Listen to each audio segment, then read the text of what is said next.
Steve from Planet Mosh here with Tyler from Capra.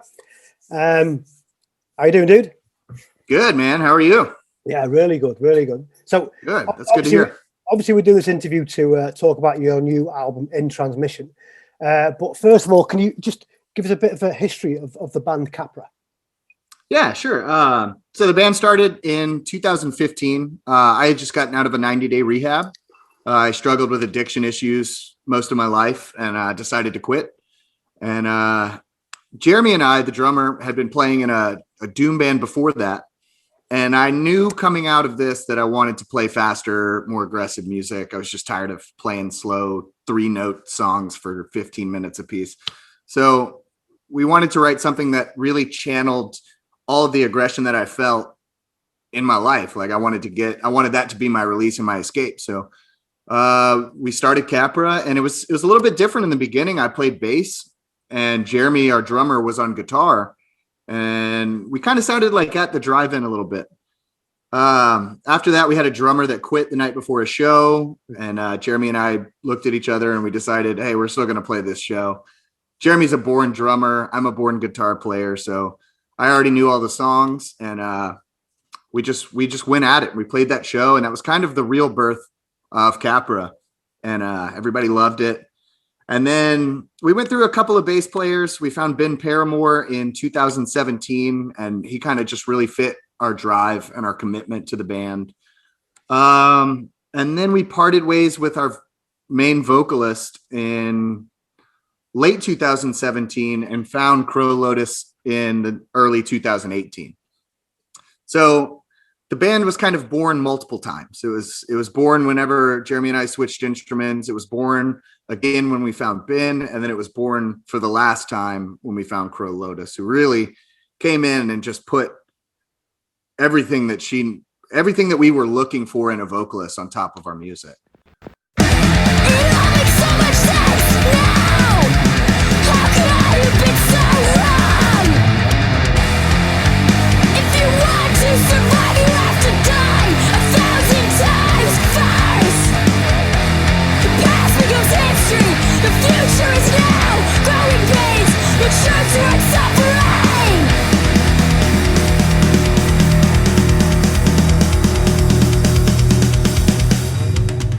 You signed to Metal Blade Records now for this. That's correct. Yes. Yeah. So how did that come about? We just started networking. We started working with a guy named Matt Bacon. He was managing us for a little bit, kind of showing us how to. We were always like a really DIY band, so we really didn't care for social media too much. We didn't care for all those little things that bands have to do. We just wanted to get together with our friends, play shows, and just get crazy. And he really showed us how to get on social media, how to like make ourselves a known presence. And then he does some work with Chris Santos, celebrity chef Chris Santos, who owns Blacklight Media Records. And he heard our stuff, loved it, got it over to Brian Slagle. So Metal Blade was like at the top of our label pitch list. And we really only had to pitch to one label. And Brian Slagle loved us. They offered us a deal, and we took it. So what difference does it have having a label behind you? Oh, tons. It's a lot of like, it's a lot of things that we don't have to do anymore. Like they do all of their own PR. They, tell us about posts, they'll help us with tours. They'll help us with just smaller things that like really DIY bands could do, but would potentially take longer to do. Right. Your words about the album, where this album is like being trapped in a tiny room with an unforgiving monster. Yeah. I totally agree 100%. Thank you. I wrote on my review, I wrote changing hardcore, like your dog, changing hardcore rules like no other band has. Thank you. That's very kind. What I mean by that is, when I was listening to it, usually you can tell which way a song is going to go. But I just couldn't tell which direction you were going to take something, because a lot of the songs sounded like 4 or 5 different songs joined together, because there was that much change and that much sort of diversity in it. And it just keeps the listener listening all the time. And Yeah. I think that's what makes it a great album. And we definitely didn't go for like any sort of concept. I mean, we pieced the songs together, but we do want them to have that same feel. I knew that I wanted our album to feel like you're riding a roller coaster throughout the entire thing. And we wanted to throw as many genres as we could. And I wanted it to have this sense of nostalgia. Like it's a modern, fresh twist on hardcore, yet you can hear things that you heard in the late 90s and 2000s within it. So I think we got away with that one on this album.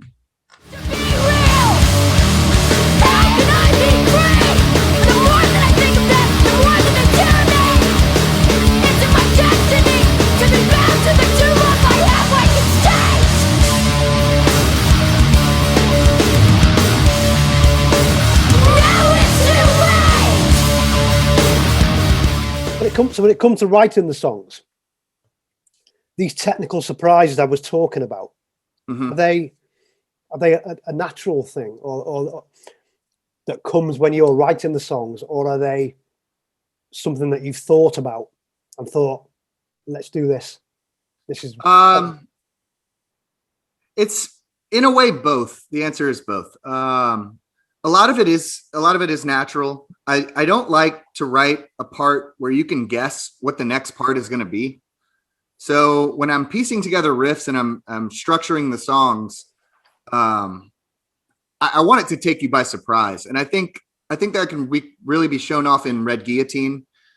It takes so many twists and turns, but it's just overall just a great rock and roll song. And then there's times where, I'll write a song and we get together and we're jamming it and something just feels wrong. Something feels like it's not us. It feels too pieced together. It's almost like we forced it to be that way. So we'll go back and we'll throw in little intricate timings or some sort of variation on what we were already doing and try to make it more us. Yeah. We want to sound like other bands that influence us, but we also want to be our own thing.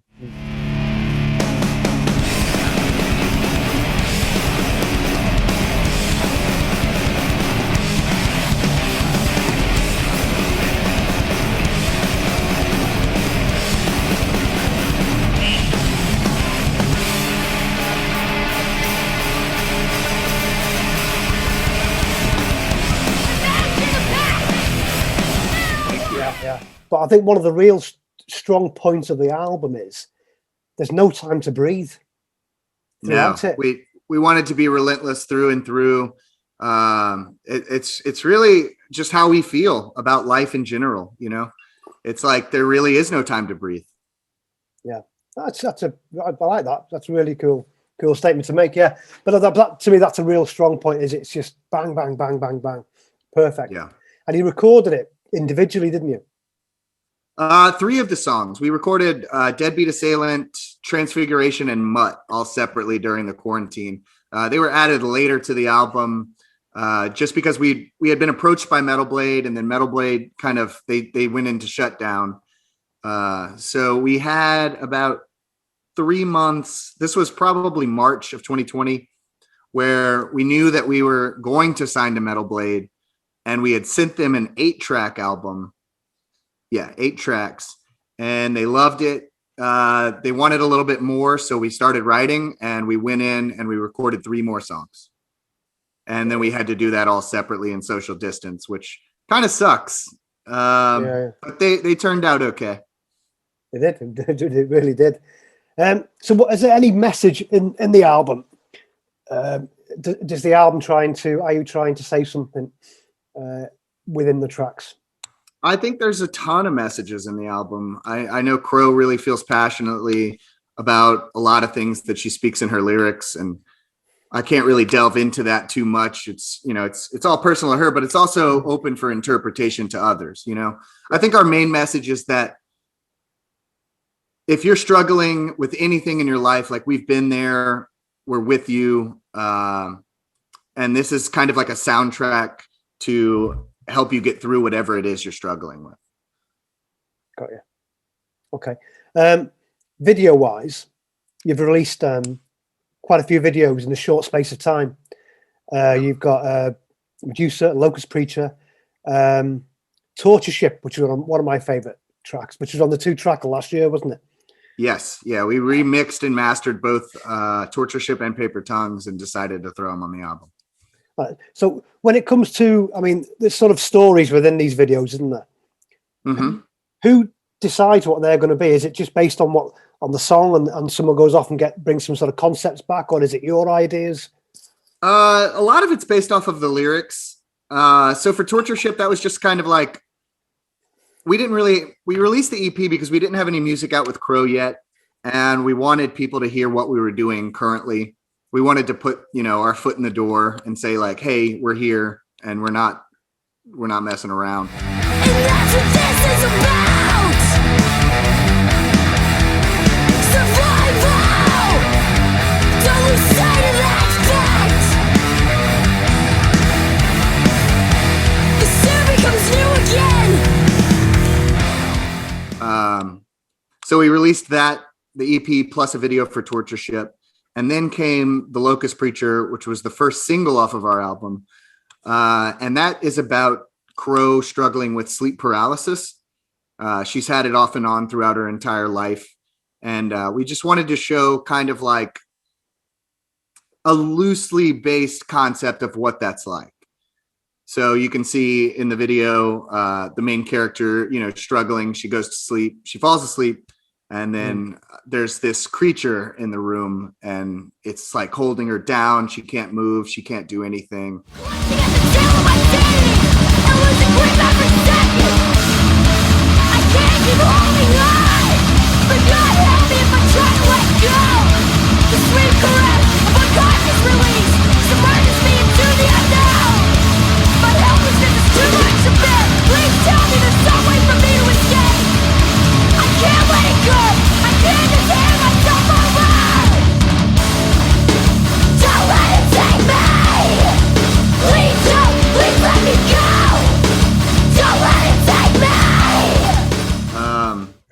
So that one was kind of dark. And then for Medusa, we wanted to go a lighter route. We wanted to do something more comedic, more funny, and really show like our bright side. But it took a turn and we ended up not doing our original idea, which was like an 80s aerobics video for Medusa. And then it turned into this like, we went to this idea of like doing like an almost 80s horror thriller where the concept behind that one is killing off the old versions of yourself that are bad. So like me with my addiction, or we tied it in with like gambling and stuff like that. And you can see us in the video kidnapping ourselves, taking ourselves, torturing ourselves, and just killing off those bad versions in order to become the best version of yourself, which somewhat ties into the lyrics. It's almost like a two-part concept system.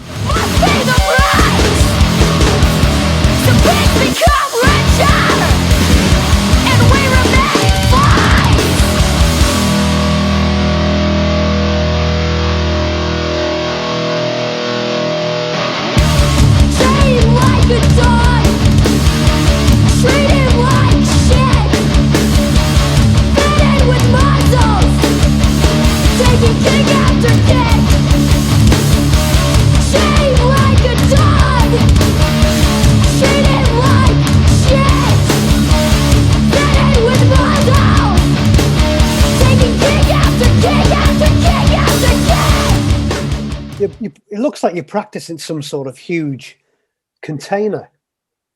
Yeah. Is that what it is? Yeah. It's a storage shed out close to where we live. And we pay monthly on it. We can be as loud as we want. We can practice as late as we want. It keeps all of our gear safe. It's in like a non-flooding zone, which is a huge part of something that happens here in Louisiana. And it's hot though, and it's metal. It is. It's hot. Yeah. We put a bunch of carpet up and we try to dial in the sound as best as we can, but it's still a giant metal container at the end of the day. I can imagine it just booms. It booms. Yeah. It's loud. There's a lot of bands that practice in those around here. So it's kind of like a little small music festival. Every time we go practice, you can see all the local bands, and it's really cool.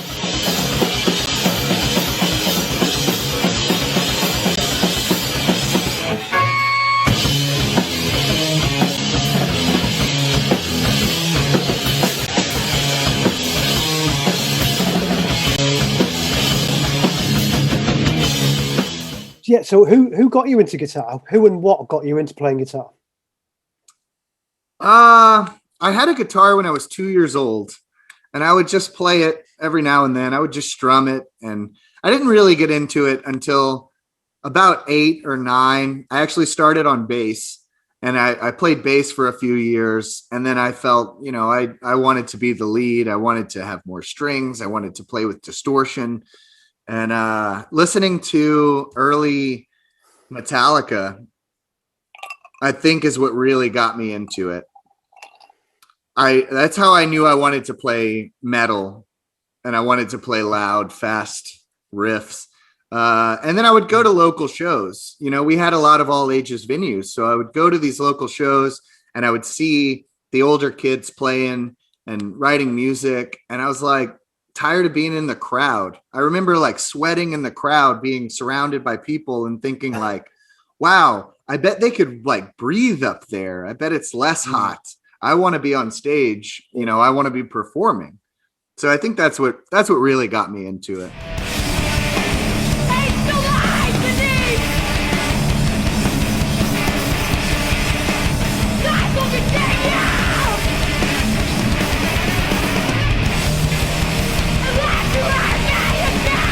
Tell me an interesting fact about each band member.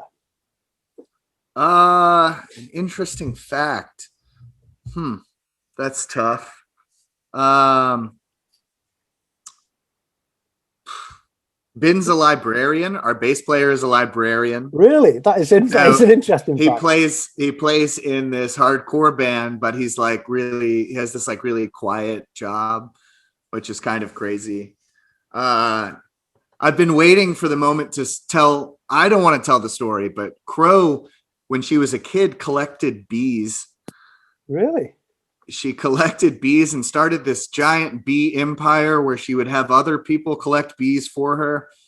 And I've been waiting for an interview for her to tell that full story because it is absolutely incredible. Let's see. I guess just between Jeremy and I, we've played in about 9 bands together. So we've been doing this forever. We've been friends since we were about 12 years old. And we've always tried to become successful in music. And I think we started to hit the nail on the head here. Cool. Going to Crow, talking about Crow, you had a male vocalist before her, didn't you? We did. How did he find that transition? I knew what I wanted. As soon as we parted ways with our previous vocalist, I knew I wanted a female to front our band. I knew that it was the perfect fit. I had been on this like real big kick of listening to Oathbreaker and Gouge Away and bands like Walls of Jericho and thinking like, there's really not many females in hardcore these days. Like, they need this opportunity to spread their words and so I knew I wanted a female, and I made a post on Facebook. I said, hey, we need more females in hardcore. Tag your favorite vocalists in our local scene. I remember she was playing in a band before this one called Sick Sick Sick, and I remember seeing her. She was a bass player, but I saw her do vocals at one point in time. And then when she got tagged on my post, I went and I looked up some YouTube videos, heard her vocals again. And I was like, this is the person. So we had her come try out, and she was really into it. And she killed it right off the bat. It was the perfect fit to our sound. She cut through the guitars, the bass, the drums. And we knew we had something special.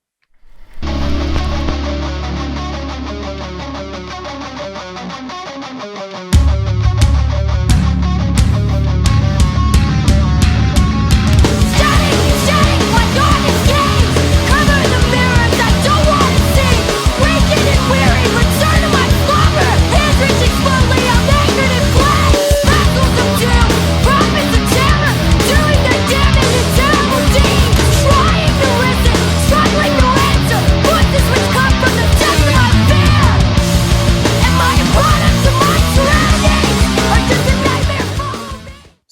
when we go back to normality, I'm talking gig wise. Has anything been mentioned about coming over to Europe? Yeah, we're actually in the process of talking to a European agent right now to see what we can work out. We're talking to an Australian agent and see if we can swing some shows out there. So we're trying to, put our foot in the door with all these agents, and hopefully 2022 we can come across the pond and see you. That'd be great. Yeah. Look forward to that. Yeah, we'll get your band on the I'll gig, keep and you we're to gonna your promise. party. Yeah, we're gonna have a good old time. Finally, what's Capra's aim? What's the ultimate goal for Capra? The ultimate goal, I think we just want a bigger audience to push our message. We want to be there for others. We want to help people. We want to write the riffs that make you make the mean face and just get you through that monotonous day of work. And I think that's the goal here. We want, it's hard to describe, because like when I was a kid, I would look up to all of my favorite musicians and I would think like, oh, I want to be, at that level, or they helped me through this. Like I felt this sense of gratitude towards my favorite musicians, and like, I want to be that for someone else. Right, okay. Music's a release. It's a release for me anyway. Yeah. It sends me off into a different place. Absolutely. Yeah. It's definitely a sort of therapy. It became like, after I kicked my addictions, like music and guitar especially, like became my new addiction. So it really just takes me out. If I'm feeling depressed or if I'm feeling like anxious in any way, like all I got to do is pick up the guitar and like translate that into frequency, and then I feel better. Excellent. Tyler from Capra, thank you very much. Really Thank you. This was a great interview. I appreciate it. No problem. Cheers. The future is now.